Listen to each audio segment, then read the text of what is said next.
Imagine stepping outside into a world where the air is so cold that your breath freezes mid-sentence. In the Arctic, temperatures can plummet to a staggering cold enough to make even the toughest winter days elsewhere feel mild in comparison. But for the Inuit, this is just another night. Instead of shivering in fear, they have mastered the art of survival, turning ice and snow into warm, protective shelters. While most people bundle up indoors when the temperature drops, the Inuit embrace the cold with ingenuity, building cozy, life-saving homes entirely out of frozen water. But how do they do it? How do they manage to create warmth in a land where everything is frozen solid? The answer lies in centuries-old knowledge, resourcefulness, and an intimate understanding of their environment. From the science behind igloo construction to their unique clothing and diet, every aspect of their lifestyle is designed to defy the Arctic's brutal chill. In this video, we'll uncover the secrets that allow the Inuit not just to survive, but to thrive in some of the most extreme temperatures on Earth.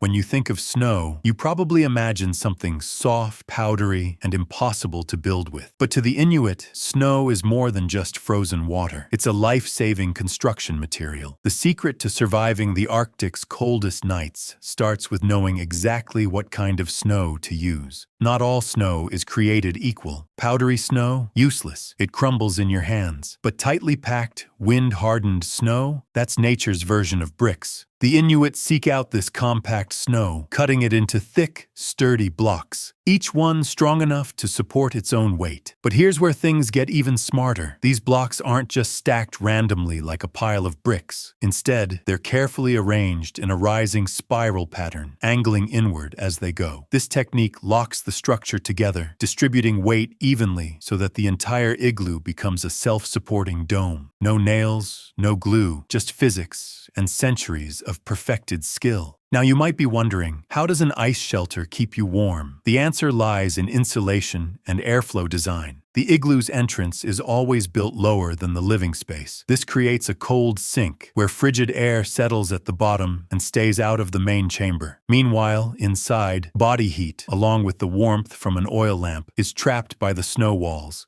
Believe it or not, temperatures inside an igloo can be 50 to 60 degrees Fahrenheit warmer than the outside air. Once the igloo is finished, it actually gets stronger over time.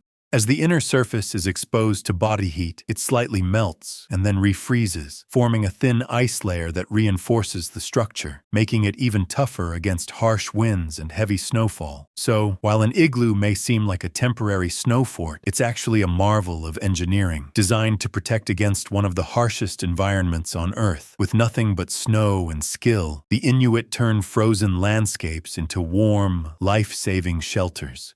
When temperatures drop to -50 degrees Fahrenheit or lower, wearing the wrong clothing isn't just uncomfortable, it's deadly. In a place where frostbite can take hold in minutes, the Inuit have developed a clothing system so effective that modern Arctic explorers still copy it today. The secret: caribou fur, nature's ultimate insulation. Unlike regular fur, each individual hair is hollow, trapping air inside like tiny thermos flasks. This natural design creates an unbeatable heat barrier, providing 5 times more warmth per inch than wool. But it's not just about the material, it's about the layering technique. The traditional Inuit parka, or a mautai, is made with 2 layers of caribou fur, one facing inward to trap warmth close to the body, and the other facing outward to block out the brutal Arctic winds. This combination works like a built-in climate control system, allowing the wearer to stay warm without overheating. And then there's the hood, designed not just to cover the head, but to create a tunnel of warm air around the face. This clever structure helps pre-warm the freezing air before it's inhaled, preventing that sharp, ice-cold burn in your lungs. For their feet, the Inuit wear kamek, boots made from seal skin, which is naturally waterproof and flexible, even in extreme cold. Unlike modern rubber boots, which can stiffen in freezing temperatures, seal skin stays soft, keeping feet both warm and dry. But what about the hands? Here's where modern gear often fails. Gloves separate your fingers, making them lose heat faster. The Inuit stick to mittens, which allow the fingers to share warmth, like a bunch of penguins huddling together for survival. Some mittens even have an extra fur lining, making them the ultimate defense against frozen hands. Finally, every piece of clothing overlaps perfectly. The parka covers the pants, the mittens extend past the sleeves, and the boots rise high up the leg. This seals off any gaps where cold air could sneak in, creating a full-body shield against the elements. When you live in an environment where the air steals your body heat and the wind bites harder than any predator, staying warm isn't just about clothing. It's about fueling your body like a high-performance machine. In the Arctic, the Inuit don't just eat to satisfy hunger, they eat to survive. While most people require around 2,000 calories a day, the Inuit burn through 6,000 to 10,000 calories daily, especially during the coldest months. That's the equivalent of eating 5 large pizzas a day, except their menu looks very different. The key to their survival? Fat, lots of it. Seal blubber, whale fat, and fish oils are premium-grade Arctic fuel, packed with energy to keep the body functioning in extreme cold. A single pound of seal blubber contains about 4,500 calories, enough to sustain a person for an entire day in milder climates, but barely enough when braving the Arctic's brutal chill. And here's the mind-blowing part. Despite consuming an almost entirely meat-based diet, Inuit communities historically showed low rates of heart disease. Scientists call this phenomenon the Inuit paradox, a mystery that defies modern dietary advice. The answer lies in the high levels of omega-3 fatty acids found in their food, which help keep blood vessels flexible and prevent circulation issues, even in freezing conditions. But it's not just what they eat, it's how they eat it. The Inuit often eat their meat raw, a practice that isn't just a matter of convenience. Cooking destroys certain vital nutrients like vitamin C, which is surprisingly present in raw meat, especially in the liver and skin of marine mammals. A single piece of raw seal liver contains more vitamin C than 6 oranges. In a land with no fruit trees, this adaptation is pure genius. They also use fermentation to preserve food, creating traditional dishes like kiviak, where small birds are aged inside seal skin for months. While it might not sound like fine dining, this method provides essential nutrients long after fresh meat is gone, ensuring survival during the long, dark winter. Even their eating schedule is strategic. Before bed, they consume fat-heavy meals to keep their internal fire burning all night. This helps maintain body heat, ensuring they wake up ready to face another day in the cold. In the Arctic, food is more than just nourishment. It's a lifeline. Every bite is carefully chosen to maximize energy, sustain warmth, and fuel endurance. While modern diets focus on cutting calories, the Inuit prove that sometimes more is better, especially when survival is on the line.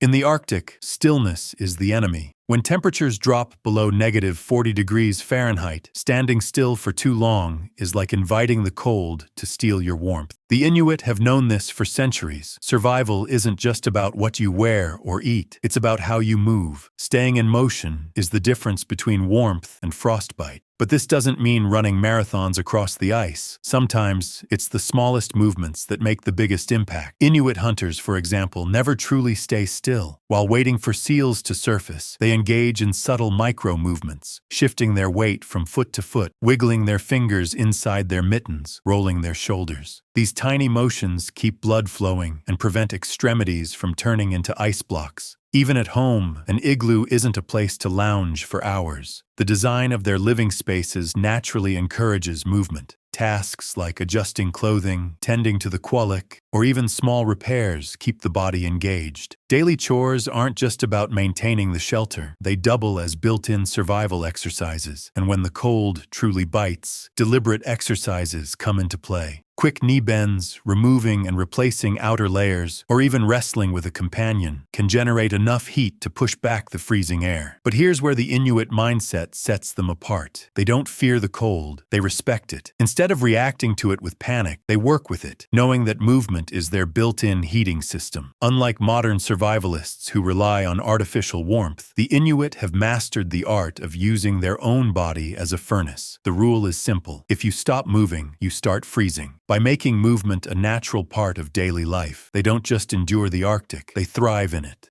In the Arctic, where firewood is non-existent and the cold is relentless, the Inuit rely on a different kind of fire, a flame that has kept them alive for thousands of years. This isn't a campfire or a modern heater, it's the quillik, a simple yet brilliant seal oil lamp that provides heat, light, and even a way to cook. Unlike traditional fires, which burn wood, the quillik runs on seal oil, one of the richest and most efficient natural fuels in the world. When burned, this oil produces a clean, smokeless flame that gives off just the right amount of warmth, enough to raise the temperature inside an igloo by 30 to 40 degrees Fahrenheit. In the dead of winter, when the Arctic night seems endless, the quillik is a lifeline, a kitchen, and a beacon of hope all in one. But keeping it burning requires constant care and skill. Instead of a standard wick, the quillik uses a carefully prepared strip of Arctic moss or cotton grass placed along the edge of its soapstone bowl. Adjusting the wick is an art. Too long, and the flame produces smoke. Too short, and it won't burn efficiently. Maintaining this delicate balance is so important that the job often falls to the most experienced members of the household, ensuring that the flame never dies when it's needed most. And the quillik isn't just about warmth, it's a multi-tool of survival. It's used to melt snow for drinking water, dry wet clothing, cook food, and even provide a comforting glow in the darkest months. More than just a heat source, the soft, flickering light of the quillik plays a role in mental well-being, offering a sense of security in the endless Arctic night. For the Inuit, the quillik is more than just a lamp. It's a symbol of resilience, resourcefulness, and the ability to find warmth even in the coldest places on Earth. In the Arctic, where temperatures can plummet to -50 degrees Fahrenheit or lower, sleep isn't just about rest, it's about survival. Without the right strategy, the cold can drain body heat faster than the body can replace it. But the Inuit have mastered the art of sleeping warm, using time-tested techniques that transform an igloo from a block of ice into a surprisingly comfortable refuge. The first rule of Arctic sleeping: never sleep on the ground. Cold air sinks, meaning the floor of an igloo is the coldest place to be. That's why Inuit build raised sleeping platforms, usually about 2 feet off the ground. This small elevation can make a 15 to 20 degree Fahrenheit difference, keeping sleepers in the warmest zone of the shelter, away from the freezing air that pools near the entrance. Caribou fur is the secret to insulation. A well-layered caribou skin bed traps heat like a natural thermal blanket, outperforming even modern sleeping bags. Each hair is hollow, creating tiny air pockets that lock in warmth and wick away moisture, ensuring the body stays dry and comfortable throughout the night. But even with the best bedding, conserving body heat is key. The traditional sleeping position helps trap warmth. Curling up into a fetal position reduces the amount of surface area exposed to the cold air, keeping warmth concentrated around the body's core. The Inuit also rely on a buddy system for warmth. Sleeping alone in sub-zero temperatures isn't just uncomfortable, it's dangerous. Families and hunting groups sleep close together, allowing body heat to be shared. The difference of just a few degrees can mean the difference between a restful sleep and a freezing night. Breath control is just as important. Exhaling warm air into the sleeping space may feel comforting at first, but too much trapped moisture can freeze and create an icy environment inside the igloo. Proper ventilation is crucial. A small hole at the top of the igloo allows excess moisture to escape, preventing condensation from turning into frost inside the shelter. Sleeping in the Arctic isn't just about finding a warm place to lie down. It's a carefully designed system of insulation, body positioning, shared warmth, and airflow management. The Inuit don't just endure the night. They wake up ready to face another day in one of the harshest environments on Earth.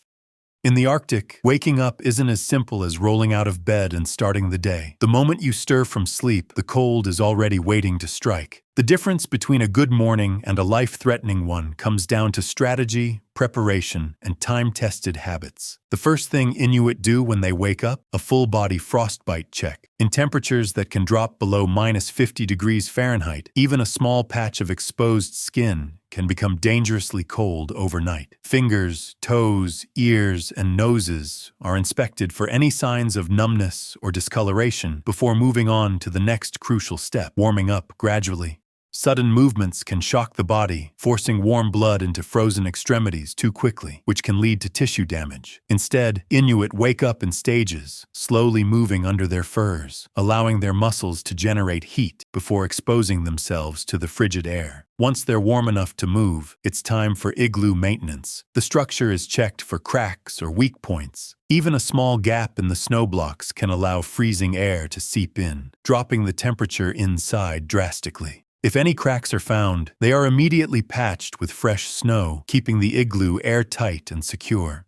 Next comes tending to the kulik, the seal oil lamp that provides heat and light throughout the night. Running out of fuel isn't an inconvenience, it's an emergency. The wick is trimmed, fresh seal oil is added, and the flame is carefully adjusted to provide just the right amount of warmth. Before stepping outside, clothing is prepared. Mittens, boots, and parkas that were stored near the kulik overnight are checked for stiffness, because putting on frozen gear is like wrapping yourself in ice. Inuit make sure everything is dry, flexible, and properly layered before heading out into the cold. Now it's time to refuel. Breakfast isn't just a meal, it's a survival tool. A high-calorie intake is essential for staying warm, with meals packed with fat and protein to provide long-lasting energy. Unlike modern diets, which focus on portion control, the Inuit eat large meals in the morning, sometimes consuming 2,000 to 3,000 calories in one sitting, knowing that the day ahead will burn through every bit of it. Finally, before heading out, a quick inventory check is done. Food supplies, seal oil levels, hunting equipment, everything is accounted for. Running low on essentials isn't something to discover later, it's something to prevent before it becomes a crisis. In the Arctic, the morning routine isn't just about getting ready, it's about ensuring survival for the entire day ahead. Every habit, every check, and every meal is a carefully refined system that keeps the Inuit not just alive, but thriving in one of the harshest climates on Earth.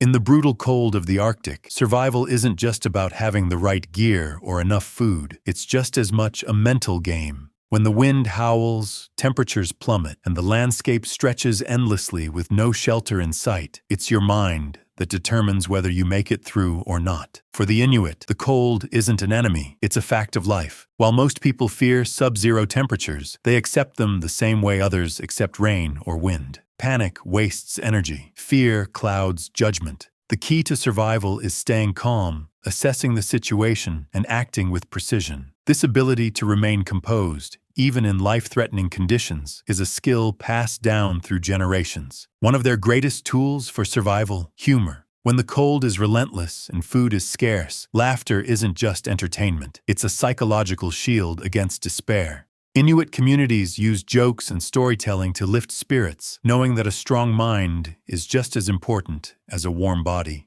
Studies have even shown that humor can increase cold tolerance, reducing stress and keeping morale high even in the darkest months. Another survival trait: patience. In the Arctic, rushing is dangerous. Waiting for a seal to surface through an ice hole can take hours of complete stillness. Losing patience could mean losing a meal, or worse, losing your way in a whiteout storm. Inuit learn from a young age that time is different in the Arctic. You can't fight it, you can only work with it. Social bonds are just as essential as physical survival skills. No one lasts long in the Arctic alone, which is why communal survival is the foundation of Inuit culture. Food is shared, shelter is maintained together, and every member of the group has a role. When survival is a team effort, the chances of making it through the harshest nights increase dramatically. Memory plays another critical role. In a world with no roads, no signs, and no GPS, the Inuit rely on mental maps, detailed knowledge of the land, ice conditions, and migration patterns, all stored in their minds. Hunters memorize entire landscapes, down to the smallest cracks in the ice, ensuring they can navigate even in the middle of a snowstorm. And then there's fear. In the Arctic, being fearless isn't an advantage, it's a liability. The Inuit don't try to ignore fear, they respect it, control it, and use it as a tool. Fear signals danger, but it should never take over. Instead of reacting emotionally, they focus on what can be controlled, one step at a time, one decision at a time. This unique mindset, accepting the cold, using humor, practicing patience, strengthening community, sharpening memory, and managing fear, is what has allowed the Inuit to thrive in one of the harshest environments on Earth. Their strength isn't just in their ability to endure, but in their ability to adapt, think clearly, and work together when the Arctic tests them most.